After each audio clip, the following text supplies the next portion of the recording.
They slayed this intro. Like, how could anyone not get hooked hearing Gary's story?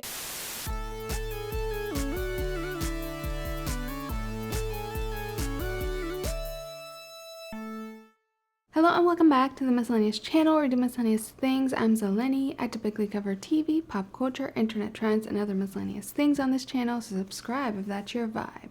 So today we're going to be talking about probably the most popular reality TV show of fall 2023, and that is The Golden Bachelor. If you were around for my Love is Blind 5 coverage, I started mentioning that I'm watching The Golden Bachelor, really enjoying it, and that eventually I would make a video. So here we are. Like a lot of people, I have been absolutely loving The Golden Bachelor for a lot of reasons. Also, as like a reality TV connoisseur, I find it very interesting in how it's pushing boundaries and how audiences are responding really well to something that traditionally wasn't thought of as being very marketable, aka the love lives of older people. I think right now, as I'm recording this, The Golden Bachelor is in a good spot to cover the season so far. The season is not over yet, but we just finished the hometowns episodes of the show, and there's only 3 women left in the running, so I think it's a good time before like that final stretch when Gary is finally gonna pick a partner for the rest of his life, in theory. So let's just get right into it, and I want to start with my usual question: is The Golden Bachelor worth watching? Obviously yes. I feel like this is one of those videos where like I don't even have to say it because so many people are already watching it. All my friends are watching it, my friends' boyfriends are watching it, my boyfriend's watching it. People that fell off of Bachelor Nation in different seasons are coming back just for The Golden Bachelor. And I find it just really exciting that there is so much just organic support for The Golden Bachelor, because I feel like historically in reality TV, ageism is a huge problem. I mean, still to this day, older people are just kind of stunt casted or like tokenized. Like on shows like Survivor and Big Brother, there's usually like one old man and one older lady, and that's like their whole role in the competition. Usually they go home kind of early. R.I.P. Rudy from season 1 of Survivor, that I feel like was the blueprint for the cranky older man on a competitive reality show. And when you start looking at the more hip shows like The Real World, like the Top Models, whatever, it's like people over the age of 35 do not exist. And then later in history, we kind of got The Real Housewives, which is kind of the only place in reality television that like middle-aged people are represented. But at the same time, they're just used for like their drama and kind of to laugh at them a lot. And I don't really know how much that breaks boundaries of ageism. I mean, it's something, but it's not the best depiction of older people necessarily. But I just feel like it comes from, you know, the general societal discomfort with seeing older people as sexual beings, as people that want love in their lives. It's just really taboo in our society, and I think it's really great that The Golden Bachelor is just like going full force on the romance, the love. They are not shying away from, you know, flirtation and sexiness. There's still going to be fantasy suites. The Golden Bachelor really is like a really important historic moment in reality TV. And dating shows really just like, I feel like hate older people. In Love is Blind, it's like a big deal that the contestants are in their 30s, or that most of the contestants are, because most of the time dating shows are about people in their 20s, which is just so young. Like, I think it's just like this bias and this belief that like people just want to see young, hot people on TV and screw everybody else. I also think it's ties back to like trying to sell us youth and anti-aging concepts as a society. They want to put young, attractive people on TV so that we feel insecure about ourselves and go out and buy more beauty products, procedures, plastic surgeries, whatever, and be nice little consumers for the American economy. But anyway, The Golden Bachelor said to hell with all of that. And for me, and I think for a lot of people, it's like The drama is so much more interesting when it's older people because they have lived full lives before this point. They have fully baked personalities that are just more deep and complex and therefore feel more authentic compared to the regular Bachelor, where it's a bunch of, wannabe influencer 23-year-olds that don't know what they want in life, are not ready to settle down. It's weird to me that even with, the biases and tabooness we have in society about older people, like, why not tap into the market of older people and like the drama they can bring to a reality TV show? Another thing about reality TV and reality TV producers is that they love easily controlled contestants, and that's kind of the risk you run casting older people. They are more likely to like know their rights, use their voice about if they have a complaint about something with production. I feel like people that have like stronger, more developed personalities, it's harder to control them, and producers don't like that. It's why a show like Top Model was so whack, because like the contestants were so young, they did not know how to say no to things or like how to call out stuff. I mean, it was a different time too, but like they just take advantage of younger minds in these shows, and they have an easier time tearing them down on camera. So I think that's another reason why you don't see as many older people, aside from just like plain ageism, that I think is a huge factor. But I'm still shocked it took this long. And I'm just hoping that this interest, like this just organic obsession with the show, the ratings are really great. I think it like broke a record or something in the premiere, and that's a big deal. And that is the only language that network executives speak. How many eyeballs are watching this? How many eyeballs are watching the commercials that are running on it? Because so many people are tuning into the Golden Bachelor, I have hope and optimism that like the powers that be will see that and hopefully make different kinds of shows, like Golden Bachelor in Paradise. Go for it. Who cares? Love Island, Golden Old People.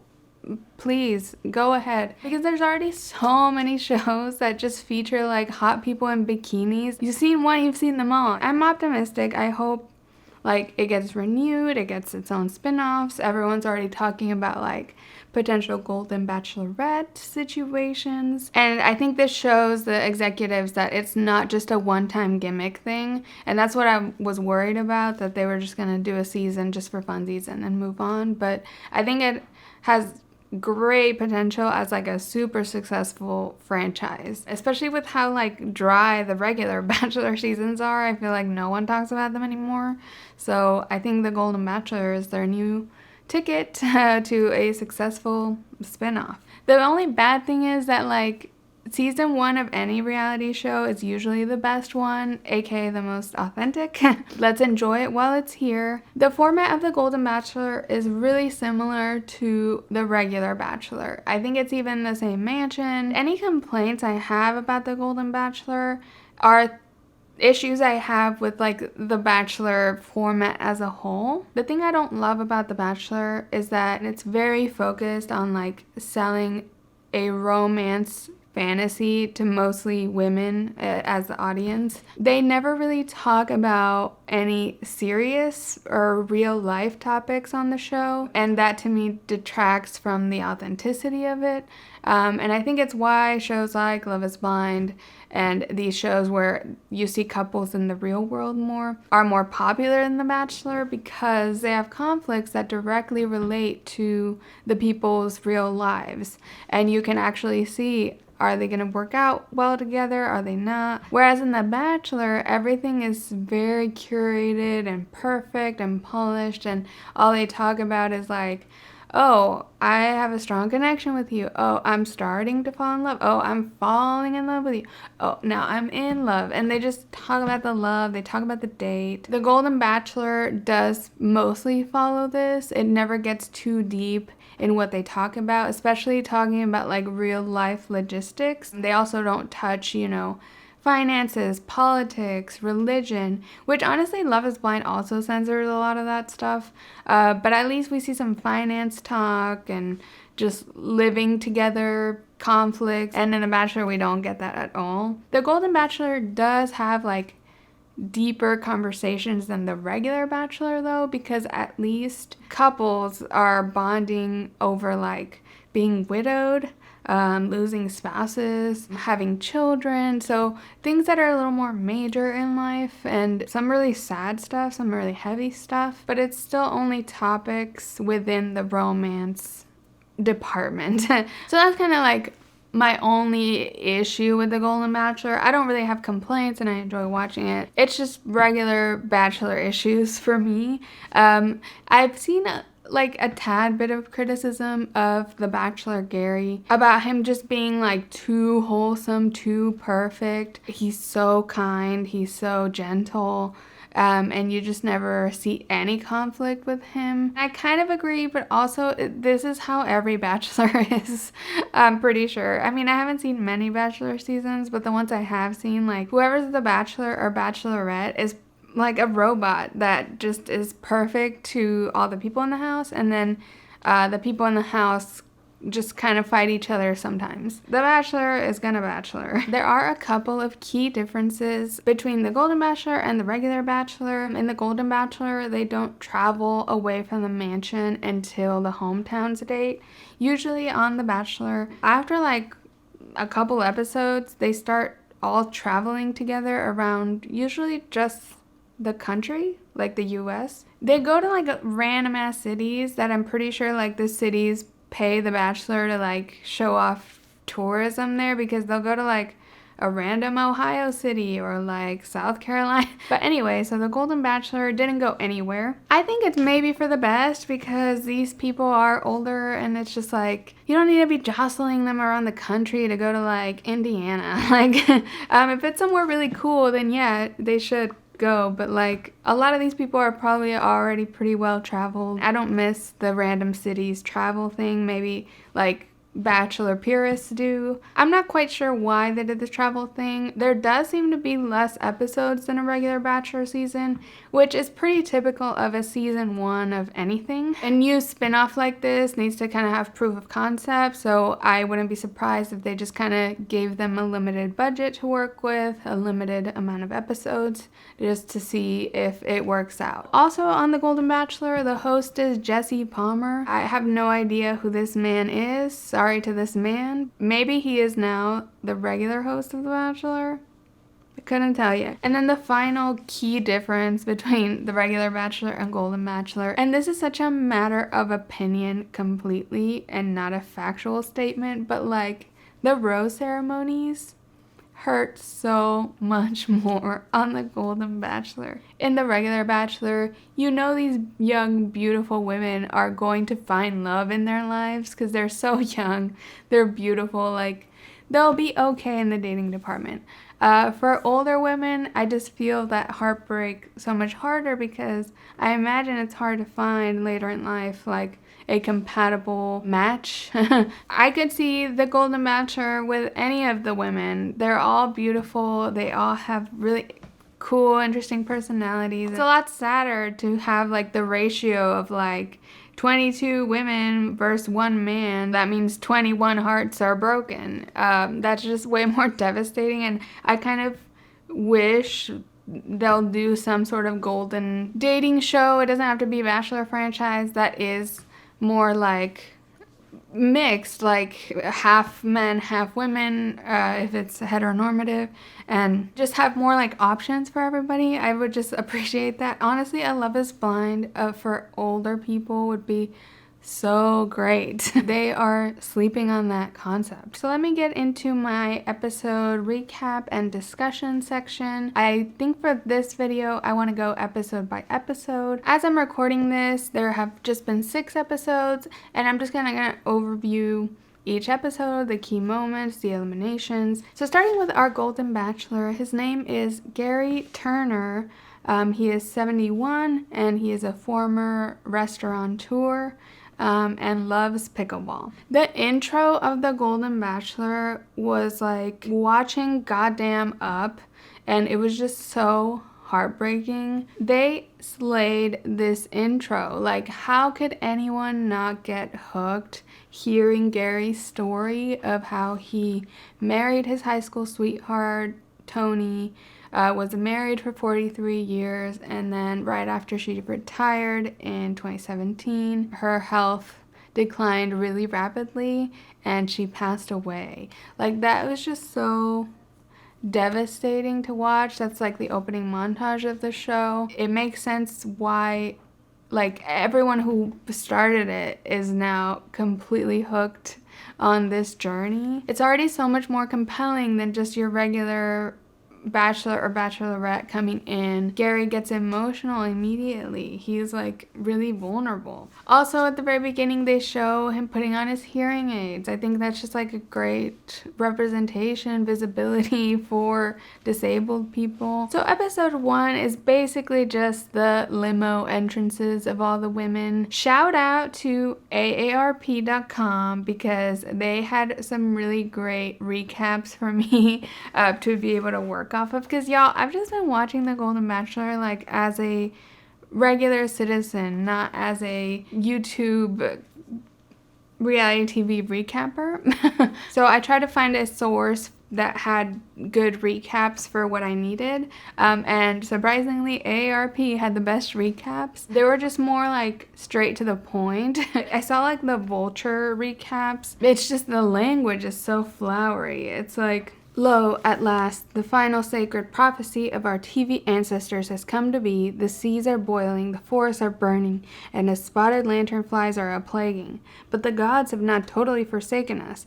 The first ever Golden Bachelor has ascended. I get it, you know, it's artistic journalism or something, but like, that is not the kind of recap I was looking for. But yeah, shout out AARP and also the Bachelor Nation wiki. So yeah, episode 1 is entrances. We have 22 contestants. Their entrances felt a little less like gimmicky than the regular Bachelor. They all still did funny, quirky things, but they felt a little more like genuine to their little quirky personalities. I believe all of the top 3 women that we have now in episode 6, and that is, spoiler alert, Faith, Leslie, and Teresa, all of them gave pretty like memorable limo entrances. Teresa had her coming in her birthday suit. She like opened her dress and it was like a nude illusion kind of thing. And then Faith had the most memorable entrance because she came in on a motorcycle, did the helmet with the hair. It was like a whole moment.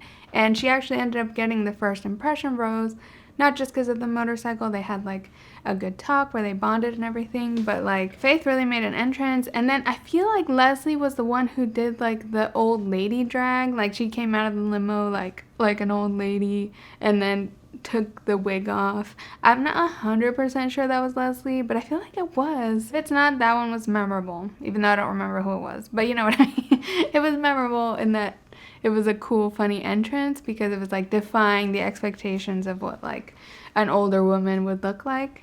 Also, they kind of brought in Jimmy Kimmel's aunt. Like, her name was like Chippy or something, but she wasn't a real contestant. I was confused, and even in my research, I was trying to figure out if she was a real contestant, but I don't think she was. She was a lot more like what I would expect a bunch of 60-year-old women to look like and act like, and she was actually really funny for that episode. But then she like slept through the rose ceremony and, you know, went home after that. But anyway, the week 1 eliminations on any Bachelor season, I'm always like, I have no idea who these women are, and like they don't leave much of an impression on me. One person that got eliminated, it was Patty, who was the mom of another Bachelor, Matt James. I didn't watch his season, so I don't know, but like there was a mother of a Bachelor. But she got sent home along with Anna, Renee, Pamela, Sylvia, and Maria. I immediately liked seeing on the first episode how like the older contestants were both like defying expectations and then also like doing predictable things older people would do. One thing I didn't expect was Gary started making out with someone like right away in their first conversation. I think it was Teresa, actually. I was just like, oh my god, Grandpa and Grandma are kissing. And I was a little like shocked, but then I'm like, no, this is good to normalize this. I mean, I get uncomfortable with like the young people too, like making out a lot, but like, you know what I mean. I liked one conversation where I think it was with Gary and Marina. They talk about like their kids, like kind of pushing them to do the show, and her daughter or son said like, oh, Gary has a Riz, and that Gary's daughter said like, this is dope, and they're just like saying the slang, and it's just funny, like kind of a stereotypical senior moment. But yeah, moving on to episode 2, which is where the competition really starts. It's kind of funny to see a lot of the women not be familiar with The Bachelor. They didn't know what the date card was, and the host had to come in and explain it all. What I do think is mega fucked up is that they gave them bunk beds. I'm just like, come on, these people are over 60. Like, I, at 29, don't even want to sleep in a bunk bed, and I would feel rickety going up one. Bunk beds are so annoying. Why would you do that? And it's not even like a, like, easy getting up. Like sometimes there's the cool furniture that it's like big steps, kind of like shelves to get up to a bunk bed. I used to watch Terrace House, and they had a lot of cool bunk bed situations on that show, but like this was just like a ladder to get up, and it's just like, come on, Bachelor. And we'll talk about another moment about that later. So the women are just getting acquainted with their living situation. Right away, you already start feeling that like weird Bachelor Stockholm syndrome, like cult-like behavior. I don't like The Bachelor for this reason too, because it's just so like traditional, heteronormative, like basic concept wise, but at the same time it's like polygamy kind of, almost, or polyamory, but still like polyamory is so taboo. Those ideas are always like in conflict for me in my head, and because there's like all these people vying for one person's attention, it really does feel like infectious and like a cult-like mentality. I find The Bachelor creepy in some ways, and these women were not immune to like falling head over heels for Gary, because he is really nice, he's really handsome, but it's just always weird to me in The Bachelor how all the women are just like, oh my god, Gary. In episode 2, he has a one-on-one date with Teresa. This is the 50s diner date that has like a flash mob component. She like puts his hand over his shoulder when he's driving, and it's scary. And he still is talking about that in episode 6. They also bond over both being widowed, which was really sad and just really sweet. He actually bonds with a lot of the women about this. And then we have the group date, which is like a romance photo shoot thing. The way there was no budget this time around, because they didn't even give them like a good key light for these photos. They came out atrocious. And it's no fault to the contestants. Like, this was just awful photography. They just got like a PA off the set to take some photos under a tree and called it a day. There's like a bit of a moment with Nancy, because as a costume she puts on a wedding dress and then unexpectedly gets emotional because she lost her husband. It brought up all of this grief, and she actually bonds with Gary about that. There's also a moment where Leslie bonds with Gary on the group date, and they both bond over their hearing aids. They both wear hearing aids, and he like whispers something in her ear, and she doesn't reveal what he said, which is what I'm saying about like the producers can't control these women as much as the young women. I think younger people would be more like, I'm gonna say everything to get more screen time or whatever. As far as week 2 eliminations go, there is Marina, Peggy, and Jeannie. And then we also had Natasha, who had one of my favorite moments on the show and already very viral. I've seen this clip a lot of places, but at the very end of the episode, Natasha calls out production for not letting them sit down during the rose ceremony. Guys, do the rose ceremony in chairs. You have people in here 60, 70, and above. Do the rose ceremony in the chairs. They have chair yoga, they have chair exercise, they have chair aerobics. ceremony. I'm so glad someone called them out, because it's, along with the bunk bed thing, like, this is just obnoxious to, like, have them standing in heels all night at this rose ceremony. Not only are you keeping them up way past their bedtime probably, you're also making them stand there. It kind of has the vibe of, like, you know, forcing people in retail to always stand up, even though I could care less if a cashier is sitting down, like, as a customer. I hope production at least makes some modifications. And Natasha's right, and she's iconic for that, and she will be remembered as such. Episode 3 was kind of this talent show episode, and it was also the episode that started, like, the rise of Kathy's villain arc. Kathy is starting to get annoyed with the women, saying, like, oh, some of them change personalities when Gary's in the room. It's so funny because Kathy is from Austin, Texas, and I swear people on reality TV stay making Texas look wild. So they do this talent show, and the winner of the talent show gets to do a dinner with Gary. Leslie was a front runner because she was a dancer. She said she dated Prince, and I'm like, is that for real? I mean, I think it's for real, but I don't know. She's like a professional dancer. The other women were kind of annoyed by her because she was kind of raunchy, gave him a sort of lap dance, but you know, the women are just scandalized by anything, and it wasn't that wild. But I think a lot of the women were threatened by this because Leslie is very sexy. However, Leslie does not win the talent show, and actually Joan wins because Joan had the complete opposite reaction to the talent show. She was super nervous because she doesn't have performing talents, and she did like a self-deprecating kind of poem that really touched Gary. She ended up winning. I feel like this underdog narrative is very endearing, and Leslie was so confident and so perfect in her routine. It was almost too polished. It didn't touch Gary as much as Joan. I think the underdog storyline is super like useful in these types of situations. They also end up bonding over losing their spouses. Unfortunately, the day after their dinner, Joan had to leave the show because her daughter was having pregnancy complications and really wanted her there. So it was sad because they had a lot of potential, but it's still kind of early, so we didn't get to see them too much. Gary does have a one-on-one date this episode, and that is with Ellen. He takes her shopping and then in a hot air balloon, which hot air balloon seems terrifying to me. Good for them being brave enough to go up there. And then back at home, Kathy and Teresa start fighting, mostly because of Kathy. I do believe Kathy is out of pocket.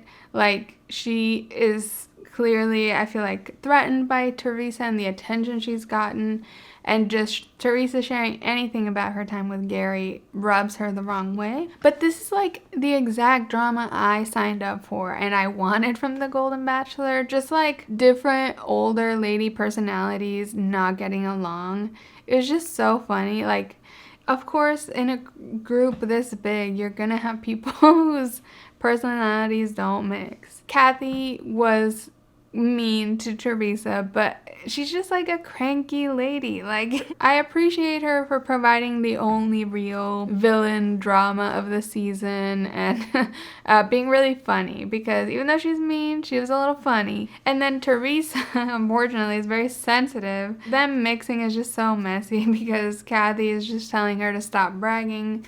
Teresa's like crying about it, and then she runs off to cry, and Faith comforts her, but then Gary comes in and comforts her. And then the problem is that Teresa then goes and brags about it to Kathy and is like, well, Gary came and comforted me. And Kathy was like, I just went over that. I want you to stop telling me about all these special moments with Gary. I don't think Teresa meant anything, to be honest. And I think Kathy was just insecure about her place in the competition.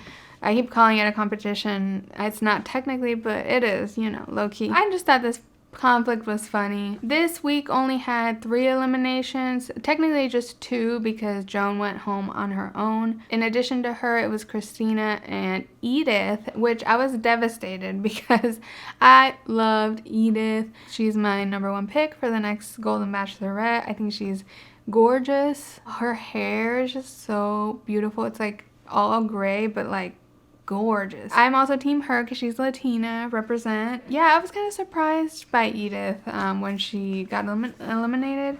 They hadn't had any like super great on camera connection, but you know, I was hopeful. So moving on to episode 4, which was like the pickleball episode, the Kathy and Teresa fight continued. Kathy was just mad about, like, at the rose ceremony, Teresa talking about Gary comforting her. So this is where finally Kathy got more heated and was like, just zip it. So after Kathy blows up at Teresa, Teresa of course goes to snitch to Gary, misquotes Kathy saying, she told me to snip it, but you know, Gary gets the gist and he doesn't like that because he's very wholesome and nice and doesn't like any negativity. Gary does try to confront Kathy, and she kind of like in this conversation, it's kind of the nail in the coffin for her because she's like, well, Teresa's gloating and she's annoying and we're all humans with feelings and it's hurtful. So you do see a little vulnerability from Kathy there, but also she's not very apologetic in general as a person, and she wasn't really about what things she said to Teresa, so I don't think Gary found that very attractive. So also in this episode, they all have this pickleball tournament. The old people are so hyped for pickleball. I mean, I've heard a lot about it from older people, and they love their pickleball, and Gary especially loves pickleball. One contestant, Sandra, apparently skipped her daughter's wedding to be at this pickleball tournament. On the show, they made it seem really dramatic. But from what I've seen on like Reddit and stuff, Sandra's daughter wanted her to be on the Golden Bachelor. This wedding was kind of like a really small thing, or maybe just like a courthouse type thing. I think it was a remarriage too in some way. The important thing is Sandra's daughter supported her being on the Golden Bachelor, and it wasn't a thing of like Sandra's just like this boy crazy or obsessed with Gary to like just skip a really important day of her daughter's life. It was with the daughter's like blessing. Also, another contestant, April, fakes a ankle injury during the pickleball in order to get attention from Gary. It's absolutely genius and hilarious. April was one of the funny people in the house and just on the show in general, and she gave the most vibes of like there for the cameras, a little clout chasey perhaps. Leading up to the rose ceremony, Nancy actually leaves. She's the one that Gary had bonded like when she cried in the wedding dress. She just senses he has way stronger connections with other people, and he doesn't deny it, so she just kind of quits. Aside from Nancy quitting, there are 2 additional eliminations, and that is April and Kathy. Honestly, Teresa got really lucky she didn't get lumped into like the drama and got sent home too, because on The Bachelor, so much of the time, like if 2 girls are fighting, they immediately get sent home. Like next rose ceremony, like bye, Bachelor man does not want to deal with women drama. I'm always surprised when girls pick fights in The Bachelor because I feel like it's kind of a death sentence. Kathy got sent home, I think because of the drama. April got sent home. I mean, she was just there kind of to be funny, and like they didn't seem to have like that strong of a connection. So moving into episode 5, this was a kind of scary episode because 3 out of 6 women were gonna get eliminated. It kind of was giving like desperation, everyone giving their final pleas on the group date. I will say at this point, both Susan and Sandra seemed like obvious choices to not get a rose. They just hadn't had any one-on-one time, like any quality one-on-one time with Gary. Just screen time alone tells you they're not going far. Susan, though, was America's Next Top Best Friend in the house. She was doing all of their hair because she's a hairstylist. I loved Susan. I feel like she was a little bit of the alternative one of the group. I think she even admitted maybe she was like kind of bisexual or had been with women or something, which was like very rad of her to talk about openly. I would love to see her again in like the Bachelor universe. And then Sandra was really sweet. Apparently I learned from the AARP recaps that she won Wheel of Fortune before. We didn't get to see too much of her, but like That's a cool fun fact.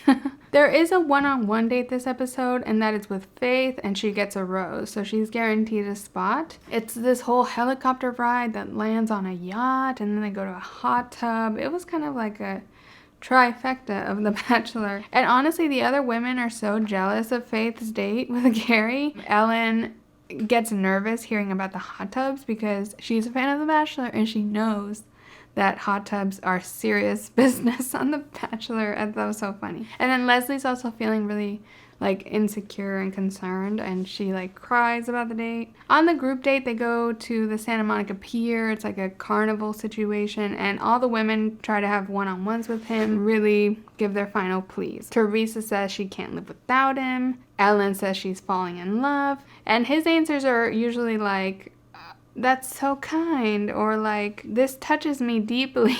It's not usually like reciprocating. For Leslie, she got the most like reciprocating on this group date because she gets vulnerable and is like worried about their connection, but he's like, you're my girl. This whole time it feels like Leslie is such a front runner. I feel like she maybe has the most potential to be endgame here. As we suspected, in week 5, the eliminations are Sandra and Susan, but then also Ellen. This elimination hurt the most by far. I felt so bad for Ellen because she kept like saying how much she was falling and how scared she was to fall in love again, and it was just so sad. And she was really good at pickleball too, so they had that in common. They had a one-on-one. So I was pretty devastated with Ellen, but at least she and pretty much all the women, when they get eliminated, talk about like, I now have hope that I can find love again, meeting someone like Gary. And I just feel like that's so beautiful, and I hope the best for all the women on the show. And that leads us to episode 6, which is the hometown visits to our final 3 contestants. To me, all the hometown visits felt really similar.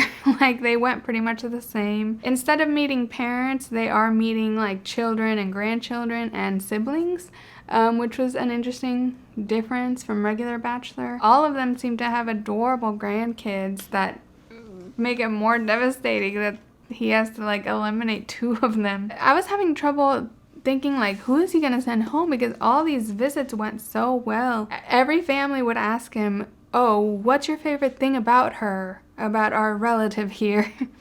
And he'd say, it's the way she looks at me.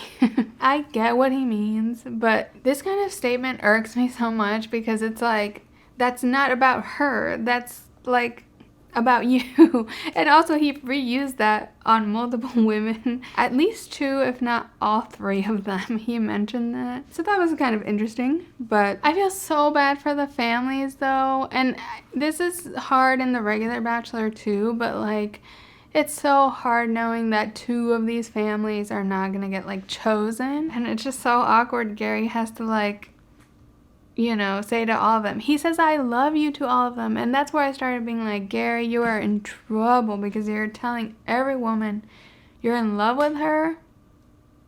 I was not expecting all that. I think Faith is going. They actually left the episode off on a cliffhanger, and he definitely chose Leslie. That's why she's such a front runner, and he's between Teresa and Faith for the final rose right now. I think Faith is going because I was trying to find the hints in the edit, and in her section when he said I love you to her in the interview, he kind of made it seem like he was more caught up in the moment and was kind of a ball of confusion about how he felt about Faith. Also, she keeps saying when she parts with him like, tomorrow's not guaranteed. She seems very like worried, and I feel like that is a hint that deep down she knows maybe she's not in the lead here. She also like cries when he drives away, and I don't think that's like a bad sign in and of itself, but that they showed us that in the edit, I think is just trying to hint and foreshadow that Faith might be headed to heartbreak, because we didn't get any scenes like that with Teresa or Leslie. I'm pretty sure it's Faith. I mean, we will see. I could be wrong. I don't know spoilers or anything, but if the edit hinted at anybody, it was her to go. And I mean, at this point, Gary is having trouble deciding. It's not this clear-cut answer. He gets emotional, leaves mid-rose ceremony. It's very understandable why he'd be so emotional. It's so sad. It really is. Like, all these families have like lost their grandpas and like want him to fill that role, and it's just like, oh my god, this is my heart. So that's where we're at so far with the Golden Bachelor. It's been a wild, fun journey so far. They did release this graphic that is so useful, and I wish every show did this for my sake, selfishly. It shows the dates of all the remaining episodes of the Golden Bachelor. This week will be the Women Tell All special. It's kind of like a reunion situation. It feels kind of early for that, but I don't really know the Bachelor timeline so well. And then November 16th will be the Fantasy Suites episode, which is exciting. And then it's Thanksgiving, no episode, and then on November 30th it's the 2-hour season finale. I'm thinking I want to do a live stream the day after on December 1st talking about the Golden Bachelor finale, similar to what we've done for Love is Blind finales and stuff. I think it'd be really fun to like talk about the Fantasy Suites episode a bit, and then just the finale, who he ends up with, how it all plays out. I think having live stream finale parties are so fun. So that's the plan. You can always stay tuned on my Instagram or my community tab on my channel, or just turn on the bell notification. All in all, really enjoying the Golden Bachelor. There's already a lot of talk about the next Golden Bachelorette. I would love to hear who y'all think would be a good candidate for that. Who, if you were campaigning for one of the women, who would it be and why? Your thoughts so far on the season. Who do you think is endgame? I think it's Leslie. I also might do a live stream of a book club of The Woman in Me by Britney Spears. This will be sometime mid-November, so stay tuned for that. Please like this video and subscribe to my channel. If you enjoyed, I put out new videos whenever I feel like it about TV, pop culture, internet trends, or other miscellaneous things. And you can follow me at miscellaneous on Instagram or Twitter to find out about new videos, or just turn on the bell notification here on YouTube. Thank you so much for watching, and I'll catch you in the next one. Bye.